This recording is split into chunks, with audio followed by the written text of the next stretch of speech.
Bonjour Gabon.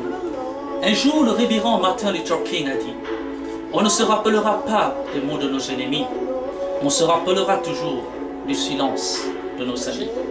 Aussi, ne pouvons-nous rester silencieux à la situation préoccupante au Gabon. 11 des 14 dernières années, je les ai passées à l'extérieur de ce cher pays. Et aucune question ne m'a jamais été posée sur mon appartenance ethnique ou religieuse. Nous comprenons alors qu'il est très important pour un Gabon meilleur où nous mettions nos appartenances ethniques et religieuses de côté.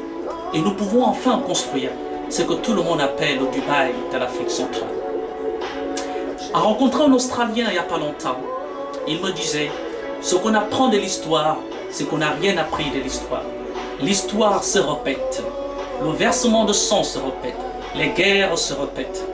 Et nous prions aujourd'hui que les Gabonais vont prendre conscience, qu'ils vont apprendre de l'histoire et qu'ils ne prendront pas les armes. Le Gabon est un tout petit pays, nous nous connaissons tous.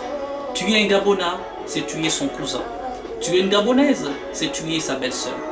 Alors il est alors très important, mes amis, que nous prenions conscience en ces moments très critiques de l'écriture, de l'histoire de notre pays.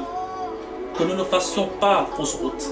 Le monde entier nous regarde en ce moment. Le monde entier veut voir comment est-ce que le Gabon prendra conscience, comment est-ce que le Gabon prendra ses responsabilités. Alors, j'aimerais tout simplement dire ce que la Bible nous rappelle, que celui qui versera le sang des innocents, son sang aussi sera versé par d'autres hommes.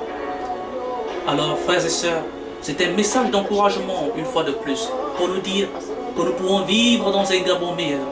Nous pouvons exprimer nos différences par les urnes.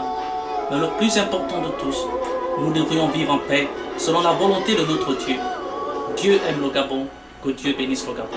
Merci.